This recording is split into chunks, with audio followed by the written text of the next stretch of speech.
Aslong. Gamit man. Gamit. So ayan guys, isang magandang hapon sa inyong lahat. Punta kami ngayon ng Tagaytay dahil medyo uminit na. Siyempre pinayagan tayo ng ating master. Si Master. Oh, 'di ba? Master. Tara, sama ka sa biyahe namin. Bukang itlog. Painitin muna natin yung makina guys kasi hindi siya nakapag-start din kahapon. So kailangan natin ipainitin muna. Tara na, let's go. And nakikita nyo guys, yung tropa ko nandun na sa unahan. Inantay niya ako siguro. Alright, so let's go. At syempre kasama natin si Bossing. Ayan, araw-araw nakamasid. Ayan si Bossing. Bossing, what's up man? Tara. Kompleto na yung tropa, putik na yan. Kala ko ba kakain tayo, ba't kumakain ka na? Oh?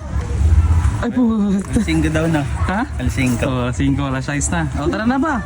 Hanggang alas 7 lang tayo men, tara. Pre, diba dun yun? Dun yun pre. Ay, dun yun o dun. Eh, taka ako bakit dumito kayo eh. Hindi, dun yun. Tara. Alright. Yan yung destination natin, Mr. Pares. Namin, sigat ng kainan. Tagaytay Beach. Ha? Tagaytay. Tagaytay. Para lang sa Pares. Ano ba ulam natin yan? Pili na kayo. Ito na lang akin. So, kanya-kanya na ba? Oo, kanya-kanya na lang. Ito na akin. Hindi po available yung beef chunks niya po. Double serving po. Sobre. Wow. Thank you sir ha. Sige. Wala kayo ha. Ha? Marami pa ito. Marami pa. Sige. Ayan na. Wow! Aslong. Aslong. Uy, natawan. Uy, akala ko kasama yun. Hindi pala. Ito lang pala. Pero sulit na pre. Ang inapangon natin anin. Sarap. Tara na, kain na.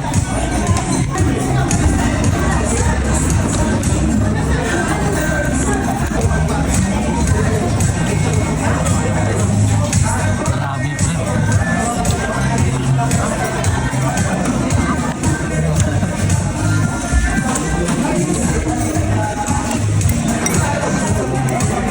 Pre, kamusta ang pagkain? Aslong. Gamit man. Gamit. Ikaw par. Na high blood. Ang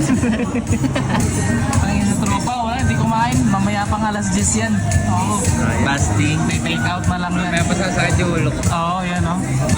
Solve pa ka dyan, Pimo. Oo, solve ka dyan.